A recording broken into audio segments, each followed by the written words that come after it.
Hello guys, welcome my to channel reading book. Enjoy. Let's go.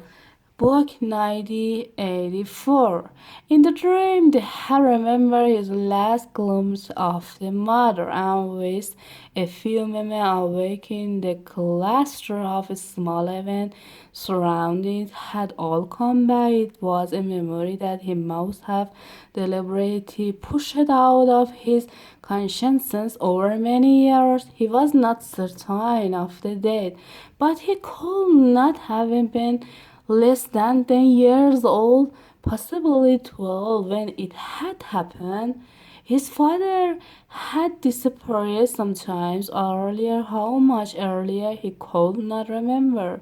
He remembered better directly in uneasy questions of the time, periodical panic about a ride, and the sheltering tube station.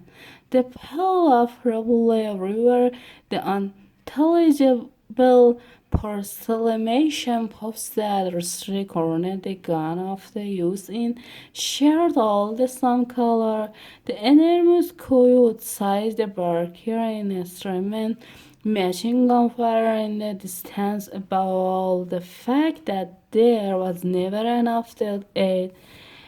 He remembered long afternoon spot with other boys in scrounging around this bin and rubbish heap, picking out the rib of the garbage left potato, pulling sometimes even a scrub of stale bread crust from which they carefully scrub away the center, and also in waiting from the passing of a truck which traveled over the certain road and where now the cry cattle feed, and which when they jolted over the bad fashion in the road sometimes spell a few reference of old cake.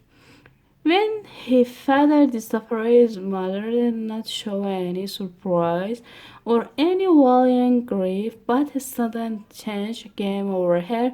He seemed to have become completely spiritless. It was even when to wisdom that she was waiting for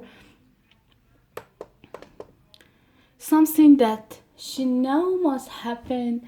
She did everything that was neat, cooked, washed, mended, made the bed, swept the floor, dusted the mantelpiece, always very slowly and with a carrille of superfluous mention, like an artistically figure moving of its own accord. Her large shapely body seems to lapse naturally into silence.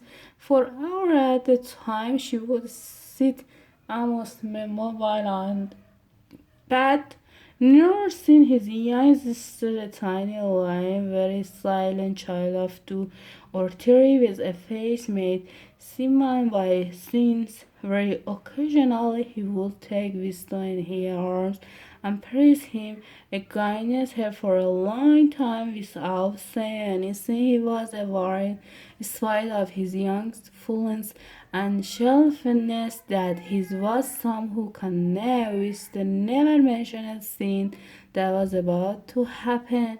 He remembered the room where they lived, a dark, close, smaller room that seemed half filled by a bed with a white contrivance. There was a gas in the fender and the shelf where food was kept, and on the land outside there was a broad where sink common to several rooms. He remembered his mother's status quo, body bending over the gas line to stare at something in sarcasm.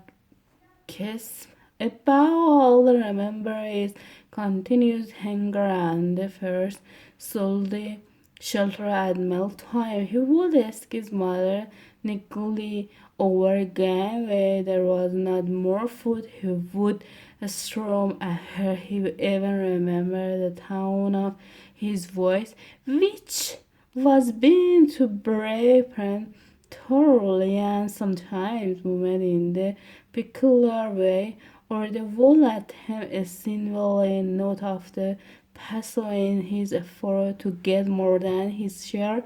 His mother was quite ready to give him more than his share. Sheikh took it for granted that the boy, should have the biggest portion. But however much she gave him, invariably demanded more at every meal. She would be such she not to be shelved and to remember that his little sister was sick and also needed food. But it was no use. He would cry out with rage when she stopped letting. He would try to wrench the saucepan and spoon out of her hand. He would grab bites from his sister polite now that he was thrifting the other two, but he could not help it. He even felt that he had a right to do it.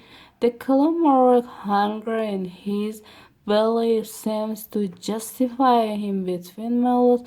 If his mother did not stand guard, he was continuously pilfering at the wretched straw of food on the shelf, and the declaration was issued. There had been no such issue for way for Malphite. He remembered quite clearly that precious little morsel of chocolate was 2 ounces.